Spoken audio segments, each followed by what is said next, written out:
ini, sahabat pernah mendengar istilah politik divided, business united. Politik itu membelah, kalau bisnis menyatukan. Karena itu kita harus memahami politik agar selalu waspada tidak terbawa arus politik. Politik dengan memanfaatkan kekuatan geografi suatu negara namanya geopolitik. Baik membangun kekuatan politik dalam negeri maupun luar negerinya. Dengan melihat kekuatan tersebut, barulah negara tersebut kalau pemimpinnya visioner, berani, dan jago strategi bisa membuat negaranya berdaulat, kuat, disegani lawan, dicintai kawan. Venesia membuktikan posisi strategisnya untuk menjadikan negara kuat di abad pertengahan di Eropa dulu. Lalu itu hanya sebagai misal. Lalu negara yang pintar mengendalikan kekuatan laut dan darat wilayahnya, seperti halnya Turki dari zaman Ottoman hingga Erdogan saat ini, pintar memainkan kekuatan negaranya. Karena itu Turki menjadi negara besar. Singapura juga jago banget memanfaatkan kekuatan geografinya. Juga Israel di tengah musuhnya dunia Arab. Dia memainkan kekuatan Eropa dan Amerika sebagai penyeimbang lawannya negara-negara Arab tersebut.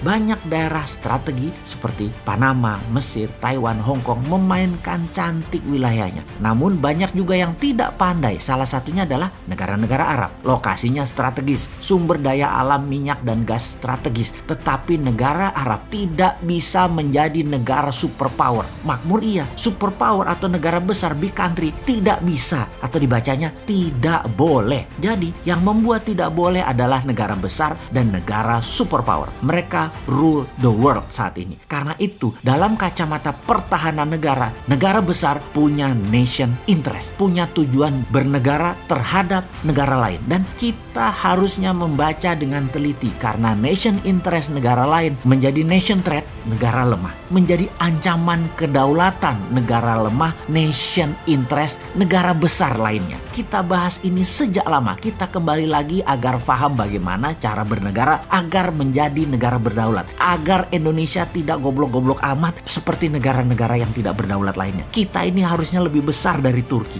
lebih besar dari Singapura, lebih besar dari negara-negara Eropa. Harusnya. Pertama, apa yang harus kita pelajari? Pertama, kita pelajari nation interest setiap negara yang berhubungan dengan Indonesia. Paling besar itu siapa? Maka kalau kita ambil top 3, mereka adalah negara Singapura, Tiongkok, dan Amerika. Tiongkok punya banyak agenda. Satu, karena penduduknya besar. 1,5 miliar manusia yang harus dikasih makan, dikasih sarana kesehatan, dikasih sarana lainnya. Kedua, Amerika yang lapar dengan kekayaan atau pemuja materialisme dan kekuasaan. Terakhir, Singapura yang sesungguhnya tidak ingin mencaplok, tapi ingin hidup damai makmur dengan menggunakan strategi semua teman. Namun tersering mengambil keuntungan terbanyak ya Singapura itu. Buktinya harta terbanyak di ASEAN ada di Singapura. Orang Indonesia juga kalau kaya juga taruh uangnya di Singapura. Kembali ke asalnya. Nation interest Tiongkok nih ya, agar banyak negara suka dengan Tiongkok adalah pertama dengan banyaknya giving, banyak memberi. Kemudian negara yang ditarget dikampanyekan bagusnya Tiongkok, dipropaganda, dan media setempat di negara tersebut dibayar kalau perlu, lengkap dengan buzzer-buzzernya. Bisa ribuan orang berada di sebuah negara hanya membuzzer kecanggihan Tiongkok lewat konten sosmed seperti IG, WA, lewat TikTok, dan banyak lagi. Setiap hari diproduksi video dan berita dipotong-potong yang indah-indah dan disebar agar negara tersebut terpesona dengan Tiongkok. Jangan tanya media mainstream, digarap sejak lama. Film Hong Kong, film-film dinasti Tiongkok lama sudah diedarkan dan digencarkan, bahkan masuk ke Hollywood. Sejarah tulisan tentang Tiongkok digarap rapih.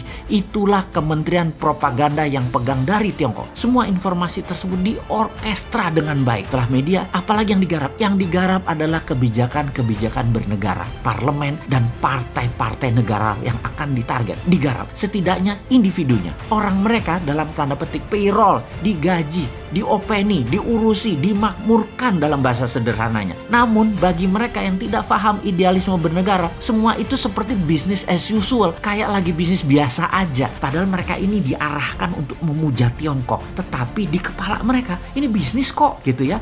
Karena pendekatan yang dipakai dalam menjalankan strategi Tiongkok adalah menggunakan economic approach. Karena itu pejabat nggak kerasa, rakyat banyak yang nggak kerasa dikuras, padahal hartanya dalam jangka panjang akan musnah itu aset bernegara di Indonesia. Sungguh, Tiongkok itu butuh sumber daya alam suatu negara. Dia akan sikat dengan berbagai cara. Dan terakhir biasanya adalah dengan membangun aliansi kepada banyak pemimpin daerah dan pemimpin pusat di mana mereka ikut bermain. Modali mereka, kalau perlu menangkan mereka agar dapat jabatan tersebut. Semua terorkestra rapih, perlahan, jangka panjang sehingga tidak terasa. Jangankan tidak paham, yang paham pun bisa terlena karena halusnya propaganda dan cara mereka bermain. Tahu-tahu aset negara habis saja. Setelah itu kita dilepeh deh. Ibarat lonte sudah habis dipakai ya ditinggal.